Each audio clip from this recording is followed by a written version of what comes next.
राधे राधे।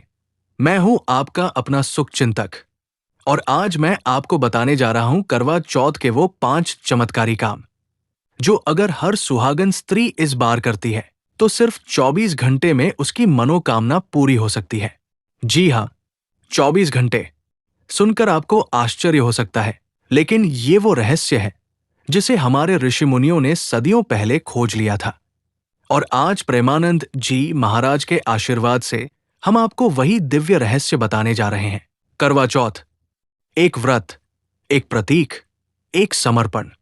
ये सिर्फ पति के दीर्घायु की कामना नहीं है, ये वो तप है जो एक स्त्री को देवी के स्वरूप में बदल देता है। प्रेमानंद जी महाराज कहते हैं कि जिस दिन नारी अपने भीतर की शक्ति को पहचान लेती है, उसी दिन उसके जीवन के सारे ग्रह, नक्षत्र और कर्म उसके अधीन हो जाते हैं। तो आइए आज जानते हैं वो 5 काम जो इस करवा चौथ पर हर सुहागन को करने ही चाहिए, अगर वो चाहती है कि 24 घंटे में उसके जीवन में चमत्कार हो। पहला काम, सच्चे मन से संकल्प। करवा चौथ के दिन केवल व्रत रखना ही पर्याप्त नहीं है।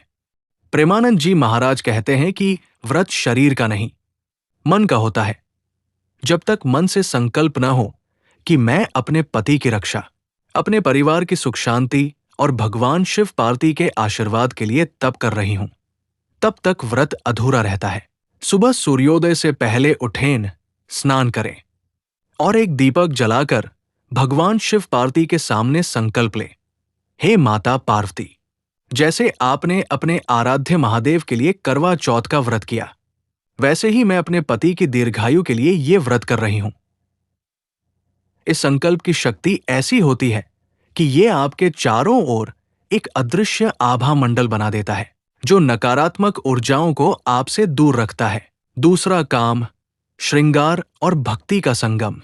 कहा जाता है कि करवा चौथ का श्रृंगार केवल बाहरी नहीं होता, ये आंतरिक भी होता है। लाल चूड़ियां, सिंदूर, मेहंदी और बिंदी, ये सब देवी स्वरूप का प्रतीक है। लेकिन बाबा प्रेमानंद जी महाराज कहते हैं कि सच्चा श्रृंगार वो है जिसमें मन में भक्ति का तेज झलके। जब स्त्री सच्चे मन से भक्ति करती है तो उसकी आंखों से प्रेम झलकता है, उसके चेहरे पर तेज आता है। इसलिए व्रत के दिन सिर्फ 16 श्रृंगार ही न करें, अपने मन में भी भगवान शिव और माता पार्वती का ध्यान करें। हर श्रृंगार करते समय उनके नाम का जाप करें। ओम पार्वती पत्ते नमः, ये मंत्र हर श्रृंगार को सिद्ध करता है और यही वो क्षण है जब देवी लक्ष्मी आपकी देहरी पर खड़ी होती है। तीसरा काम, करवा पूजन और दीप अर्पण। शाम के समय जब चंद्रमा उदय होने वाला होता है, उस वक्त हर सुहागन को अपने करवे यानी मिट्टी के पात्र में जल भरकर उसमें दीपक, चावल, अक्षत और कुमकुम रखना चाहिए। फिर उस जल को चंद्रमा को अर्पित करें। लेकिन ध्यान रहे, जब आप दीपक जलाएं तो केवल एक दीपक न जलाएं, 5 दीपक जलाएं। संत प्रेमानंद जी महाराज कहते हैं कि 5 दीपक 5 तत्वों का प्रतीक है, पृथ्वी, जल, अग्नि, वायु और आकाश। जब ये पांचों तत्व एक साथ जलते हैं तो आपके जीवन की सारी बाधाएं पिघल जाती है। और अगर आप उस समय भगवान शिव और माता पार्वती का ध्यान करते हुए ओम नमः शिवाय का जाप करें तो आपके घर में तुरंत दिव्य ऊर्जा का संचार होता है।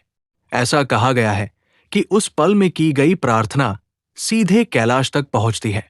चौथा काम, पति का दर्शन और कृतज्ञता। चंद्रमा को देखने के बाद जब स्त्री अपने पति का चेहरा देखती है तो वो क्षण केवल प्रेम का नहीं बल्कि कृतज्ञता का भी होता है। आज के युग में बहुत से लोग कहते हैं कि करवा चौथ सिर्फ दिखावा है, परंतु सच्चाई इससे कहीं गहरी है। ये वो दिन है जब एक पत्नी अपने पति को न केवल प्रेम करती है बल्कि उसके जीवन का आभार मानती है। प्रेमानंद जी कहते हैं कि जिस पत्नी के मन में कृतज्ञता होती है वहां दुर्भाग्य टिक नहीं सकता। इसलिए जब आप अपने पति को देखें तो एक क्षण के लिए आंखें बंद करें और मन ही मन भगवान से कहें, हे प्रभु, जैसे आपने मुझे ये जीवन साथी दिया वैसे ही इसे हर जन्म में मेरा बनाना। इस भावना में जो कंपन उठता है वही चमत्कार का कारण बनता है। उसी पल ब्रह्मांड आपके पक्ष में काम करना शुरू कर देता है। पांचवा काम, दान और आशीर्वाद। करवा चौथ का व्रत तभी पूर्ण माना जाता है जब स्त्री उस दिन किसी ब्राह्मण, गरीब या सुहागन को दान दे। ये दान कोई बड़ा नहीं होना चाहिए, बस दिल से दिया गया होना चाहिए।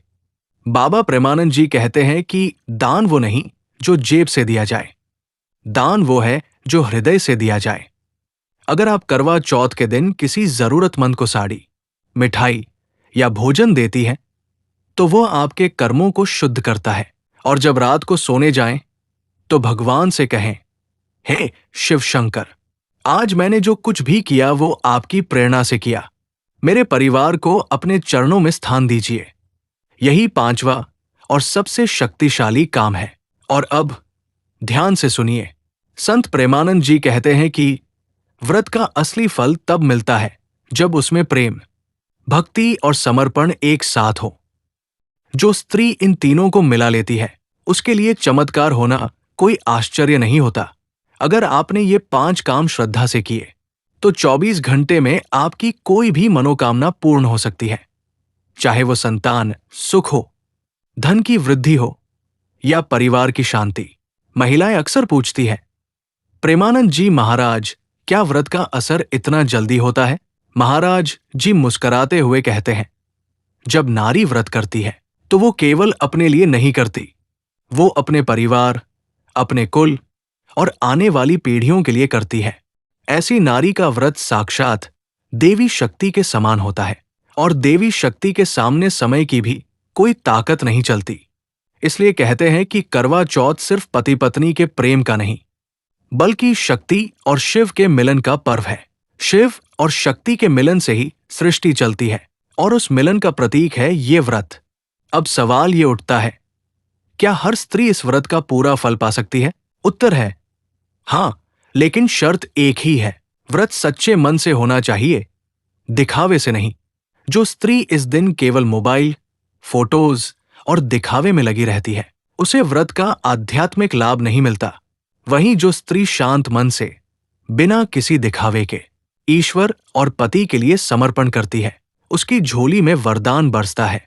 और यही कारण है कि प्रेमानंद जी महाराज कहते हैं कि कर्म से बड़ा कोई चमत्कार नहीं। प्रेमानंद जी महाराज कहते हैं कि जब तक मनुष्य अपने भीतर झांकना नहीं सीखता, तब तक उसे बाहर के महल भी खाली लगते हैं। प्रेमानंद जी ने सदैव समझाया कि मनुष्य का सबसे बड़ा शत्रु उसका अपना चंचल मन है। यदि तुम मन को जीत लो, तो संसार अपने आप तुम्हारे चरणों में झुकेगा। एक बार एक शिष्य ने पूछा, महाराज जी, ईश्वर कब मिलता है? महाराज जी मुस्कुराए और बोले, जब तुम अपने सारे बहाने छोड़ देते हो, तब ईश्वर मिलने आता है।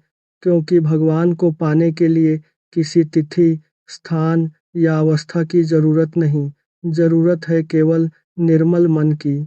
वे कहते हैं, जैसे निर्मल जल में चाँद का प्रतिबिंब स्पष्ट दिखता है, वैसे ही निर्मल मन में ईश्वर का दर्शन होता है। संत प्रेमानंद जी ने यह भी कहा कि जीवन में भक्ति और कर्तव्य 2 पंख हैं। केवल भक्ति करने से जीवन अधूरा है, और केवल कर्म करने से जीवन सूखा है। भक्ति वह रस है जो कर्म को पवित्र बनाता है। वे समझाते हैं कि सच्ची भक्ति वही है जिसमें स्वार्थ नहीं, केवल समर्पण हो। जब भक्त कहता है, प्रभु जो तू चाहे वही होगा, तब वही क्षण सबसे बड़ा चमत्कार होता है। प्रेमानंद जी महाराज का एक प्रसिद्ध उपदेश था, जीवन को सरल बनाओ, छोटा नहीं। आज का मनुष्य हर छोटी बात में उलझा हुआ है। उसे लगता है कि जितनी जटिलता होगी उतना सम्मान मिलेगा, परंतु सच्चाई इसके विपरीत है। जिसका जीवन जितना सरल है, उसका मन उतना गहरा और स्थिर होता है। वे कहते हैं, जो मनुष्य सरलता में जीता है, वही ईश्वर के समीप होता है। भक्ति मार्ग में सबसे पहली सीढ़ी है विनम्रता। रामानंद महाराज जी कहते हैं, विनम्रता का अर्थ यह नहीं कि तुम स्वयं को छोटा समझो। विनम्रता का अर्थ है कि तुम ईश्वर को बड़ा मानो। जब व्यक्ति अपने अहंकार को भक्ति की धारा में बहा देता है, तब उसका जीवन भगवान की वीणा बन जाता है। विनम्रता ही वह शक्ति है जो पत्थर को भी मूर्ति बना देती है। प्रेमानंद जी महाराज ने अपने प्रवचनों में एक बात बार बार कही, मनुष्य जब तक दूसरों को सुधारने में लगा रहेगा खुद को भूल जाएगा। उन्होंने कहा, पहले खुद को ठीक करो, तुम्हारे ठीक होने से दुनिया का आधा अंधकार मिट जाएगा। वे कहते थे, संसार को रोशनी की नहीं सजगता की जरूरत है। जो व्यक्ति स्वयं के विचारों में ईमानदार है वही दूसरों को भी सच्चाई दिखा सकता है। प्रेमानंद जी महाराज कहते हैं कि अगर तुमने समय को व्यर्थ जाने दिया तो जीवन तुम्हें सिखाएगा, पर कठोरता से सिखाएगा। वे समझाते हैं, हर पल ईश्वर का संदेश है, अगर तुम मौन रहकर उसे सुन सको तो जीवन रहस्य नहीं आशीर्वाद बन जाता है। महाराज जी का कहना है कि भक्ति में आडंबर की कोई जगह नहीं। वे कहते थे, जो दीपक बाहर जलाते हो वही भीतर जलाओ। अगर मन के मंदिर में प्रेम का दीपक जल गया तो कोई अंधकार नहीं रह जाता। भक्ति का असली अर्थ पूजा नहीं अनुभूति है। जब तुम्हें लगे कि ईश्वर तुम्हारे हर श्वास में बस रहा है तभी तुम सच्चे भक्त हो। उनकी एक कथा बहुत प्रसिद्ध है। एक भक्त रोज भगवान से कहता, प्रभु मुझे दर्शन दो। वर्षों तक वह पुकारता रहा पर दर्शन नहीं हुए। एक दिन वह थककर रोने लगा। उसी रात स्वप्न में भगवान बोले, पुत्र तू रोज मुझे बुलाता रहा पर कभी अपने भीतर झांक कर नहीं देखा, मैं तो वहीं बैठा था। महाराज जी इस कथा को सुनाते हुए कहते, भगवान बाहर नहीं भीतर है। जब भीतर की आँख खुलती है तो संसार एक मंदिर बन जाता है। वे यह भी कहते थे, जीवन में सबसे बड़ा धन है शांति। धन, यश और मान सम्मान सब छीन सकते हैं पर जो व्यक्ति शांत है उससे कोई कुछ नहीं छीन सकता।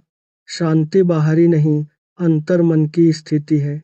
महाराज जी कहते हैं कि जब मनुष्य अपने विचारों का मालिक बन जाता है तब कोई भी परिस्थिति उसे हिला नहीं सकती। जो भीतर स्थिर है वही सच्चा साधक है। प्रेमानंद जी अपने भक्तों को यह शिक्षा दी कि सच्चा प्रेम कभी शर्तों में नहीं बंधता। वे कहते हैं, अगर प्रेम में लाभ हानि का हिसाब है तो वह व्यापार है, भक्ति नहीं। भक्ति का प्रेम निस्वार्थ होता है, जैसे माता का स्नेह और जैसे नदी का प्रवाह। जो प्रेम केवल देना जानता है वही दिव्य बनता है। प्रेमानंद जी